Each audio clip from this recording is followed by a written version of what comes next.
जैसे माता मीरा जिस प्रभु के पाने के लिए भजन गाते हुए रोड पर नाचते हुए मगन होते हुए पा गई, उसी को पाने के लिए सैकड़ों वर्ष लोग नदी के किनारे जंगल में पर्वत पठार में तपस्या किए, फिर भी उनको दर्शन नहीं मिला है। ये प्रमाण है। लेकिन वो नाचते गाते पा गई। रविदास भगत जी, पूज्य रविदास भगत जी, जिनको पाने के लिए लोग क्या क्या जतन नहीं करते थे, उनको जूता सीखते हुए पा गए। ये दर्शाता है कि अगर आपकी श्रद्धा और भक्ति मजबूत है, यानी उत्तम प्रवृत्ति का है, तो आपको कहीं जाने की आवश्यकता नहीं है। लेकिन ये भी भक्ति प्रबल होती है जब जीवन में सद्गुरु होते हैं तब, क्योंकि कलिकाल की माया का प्रभाव इतना है कि कोई भी भक्ति भजन आप नहीं पाएंगे। इधर का थपेड़ा उधर, उधर का थपेड़ा भटक जाएंगे। इसलिए जीवन में सद्गुरु का होना परम आवश्यक है। तो सद्गुरु अवश्य बना लेना चाहिए। चैतन्य महाप्रभु का आप लोगों ने नाम सुना होगा। हम उनके आश्रम में गए हैं। कोलकाता में, पश्चिम बंगाल में एक जगह है जहां हमारे सतगुरुदेव भगवान जी अपने मार्गदर्शन में हम लोग को यात्रा कराए, वहां बताए, घुमाए। वो परिसर का है दिव्यानंद और भी तमाम चैतन्य महाप्रभु, शंकर जी और शायद आप भी थे साथ में। तो हम लोग यात्रा किए थे 8-10 लोग बंगाल में जाकर के। नदिया जिले में शायद पड़ता है वो। चैतन्य महाप्रभु का सब बहुत विशाल है, पूरे विश्व के लोग आते हैं। कहे कि जिनको पाने के लिए कठोर साधना करते हैं, शरीर को तड़पाते हैं, उसको इतना ज्यादा तकलीफ देते हैं, वो परम शक्ति सत्ता भी रूढ़ हो जाती है। क्यों? कहते देखो उन्हीं को भजन गाते हुए चैतन्य महाप्रभु पा गए। आज उनका विश्व में नाम, पूरा नाम है। सूरदास जी, जिनको दिखता ही नहीं था,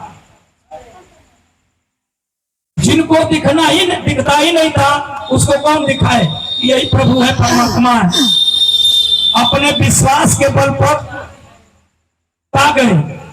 स्वयं भगवान चलकर उनके पास आए और सूर सागर उन्होंने लिखा, जो पूरे विश्व में विख्यात हुआ, जबकि उनकी आंखें नहीं थी। ये सांसारिक आंखें नहीं थी, लेकिन वो आध्यात्मिक आंख से जो परम शक्ति सत्ता ने त्रिनेत्र दिया, सबके अंदर ये त्रिनेत्र है। थोड़ा ध्यान से सुनिए। नेत्र तीसरा सबको मिला है। 2 आंखें हैं, उससे संसार को देखते हैं, लेकिन जो तीसरा नेत्र है, आज्ञा चक्र जिसको कहते हैं, यहां से उस परम शक्ति सत्ता को देखा जाता है। इससे नहीं देखेंगे। जब तक कुरुक्षेत्र की लड़ाई में महाभारत जब हुआ था, तो भगवान कृष्ण जी जब विराट रूप लिए थे, तो अर्जुन को दिखा रहे थे। वो कहते थे भगवान आपका कोई स्वरूप मुझे नहीं दिखाई दे रहा है, और इतना प्रचंड आपका वेग है, तेज है, उसमें मैं समझ नहीं पा रहा हूं।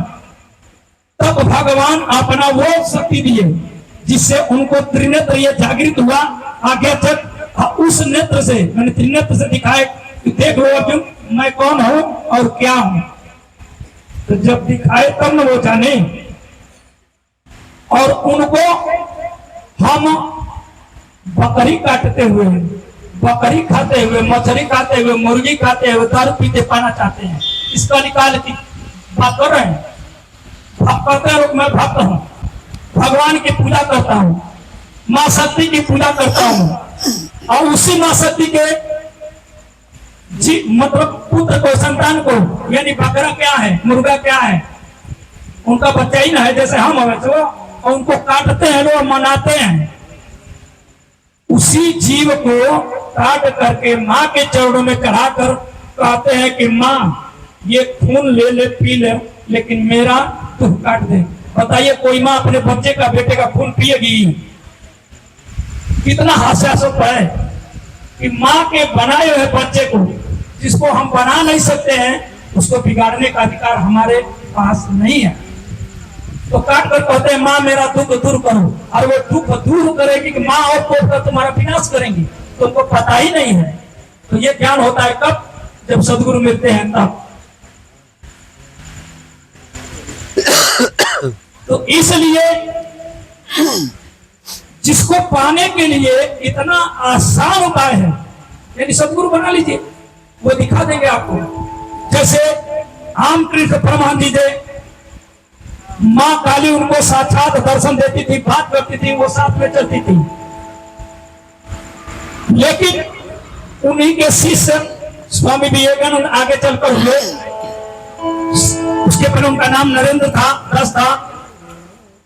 वो अपने गुरु की बात मान करके उनके आज्ञा पर चले और उन्होंने मां काली का साक्षात दर्शन कराया, और वहीं से आत्मज्ञान, वो विश्व ज्ञान, पूरे सारे शास्त्रों का, वेदों का, पुराणों का ज्ञान उनको वहीं से मिला।